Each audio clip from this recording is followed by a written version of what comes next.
আবারও উপজেলা নির্বাচনের খবর। প্রথম দফায় দেশের ৭৮ উপজেলায় ভোট গ্রহণ শেষে চলছে গণনা। এই মুহূর্তে আছে জেলা প্রশাসকের কার্যালয়ে আছেন রাকিবুল হাসান।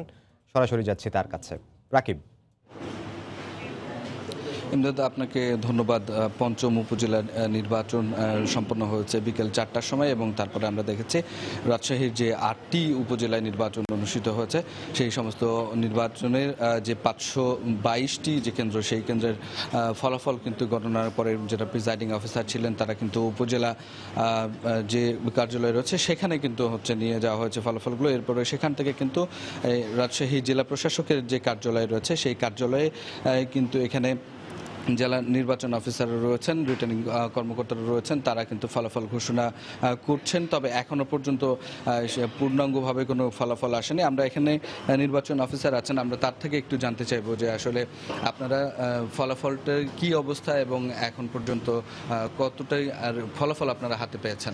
রাজশাহী জেলায় যে আমাদের ৮টি উপজেলা পরিষদ নির্বাচন, আপনি যেটা বলেছেন যে ৫২২টি ভোট কেন্দ্র, এর মধ্যে আমাদের ২টি উপজেলায় ২টি ভোট কেন্দ্র আমরা অনিয়মের কারণে স্থগিত করেছি, আর ৫২০টি ভোট কেন্দ্রে শান্তিপূর্ণ পরিবেশে ভোট গ্রহণ হয়েছে। আমাদের ইতিমধ্যে উপজেলা পর্যায়ে আমাদের ফলাফল এসেছে, প্রায় 80% ফলাফল আমাদের কাছে এসেছে। আশা করছি যে ১ ঘন্টার মধ্যেই আমরা এই ফলাফল প্রদান করতে পারবো। আমরা দেখেছি বিভিন্ন ভোট কেন্দ্রে আসলে তুলনামূলকভাবে ভোটারদের উপস্থিতিটা কম ছিল, সেটাকে কিভাবে বিশ্লেষণ করবেন? নির্বাচন কমিশন তফসিল ঘোষণার পর থেকেই আমরা যখন আমাদের কাছে মনোনয়নপত্র দাখিল করেন, তখন থেকেই প্রার্থীদের সাথে আমাদের একাধিকবার বৈঠক হয়েছে।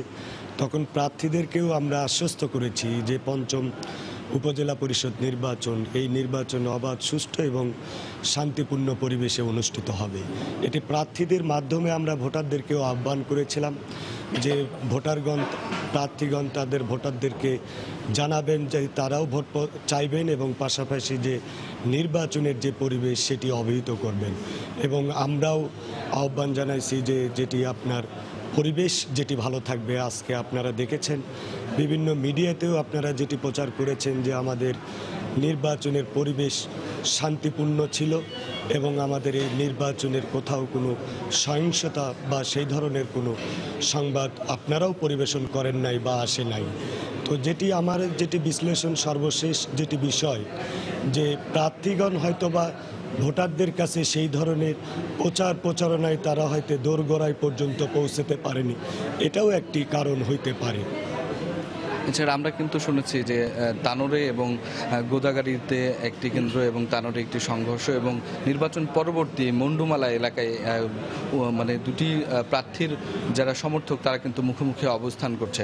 তো আপনাদের আসলে কি মনে হয় যে আইন শৃঙ্খলা পরিস্থিতি পরবর্তীতে আপনারা সেটি নিয়ন্ত্রণ রাখতে পেরেছেন কিনা? দেখেন, আমাদের এই গোদাগাড়ি এবং তানোর যেটি আমাদের আইন শৃঙ্খলা যেটি বললেন, আজকে কিন্তু আমাদের গোদাগাড়ির একটি কেন্দ্রও কিন্তু আমরা বন্ধ করেছি, যেটি কেন্দ্র অনিয়মের কারণে। এবং সারাদিন আমাদের যেটি কেন্দ্রের আইন শৃঙ্খলা পরিস্থিতি তথা নির্বাচনী এলাকার পরিস্থিতি স্বাভাবিক ছিল, ঠিক তেমনিভাবে তানোরেও স্বাভাবিক ছিল। আর দিনের যে একটি ঘটনা ঘটেছিল, এটি জমাজমি নিয়ে একটি ঘটনা ছিল উভয় পক্ষের মধ্যে, যেটি আপনারাও এটি পরবর্তীতে জানতে পেরেছেন। এবং এখন যে কথাটি বললেন যেটি মুন্ডমালায়, এটি আমাদের রিজাল্ট। প্রশ্ন আপনার কাছে সেটি হচ্ছে যে দুটো উপজেলা ইতোমধ্যেই বিনা প্রতিদ্বন্দ্বিতায় নির্বাচিত হচ্ছে, বাঘা এবং মোহনপুর।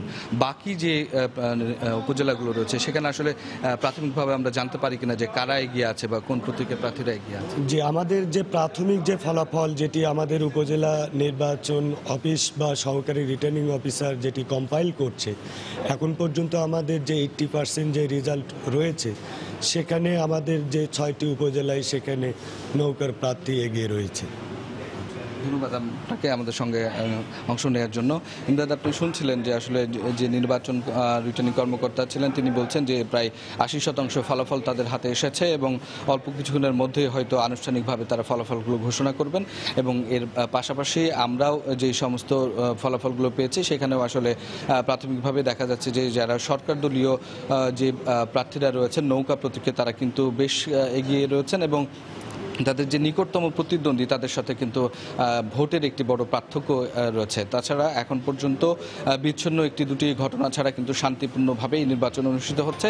আমরা অপেক্ষায় থাকবো এটির চূড়ান্ত ফলাফলের জন্য এবং সেটি হাতে পেলে আমরা দর্শকদেরকে জানিয়ে দেবো। ইমরান, এই ছিল আমার কাছে রাজশাহী থেকে সর্বশেষ। রাজশাহী জেলা প্রশাসকের কার্যালয় থেকে আমাদের সাথে যোগ দিয়েছিলেন রাকিবুল হাসান। তিনি জানাচ্ছিলেন উপজেলা নির্বাচনের সবশেষ খবর।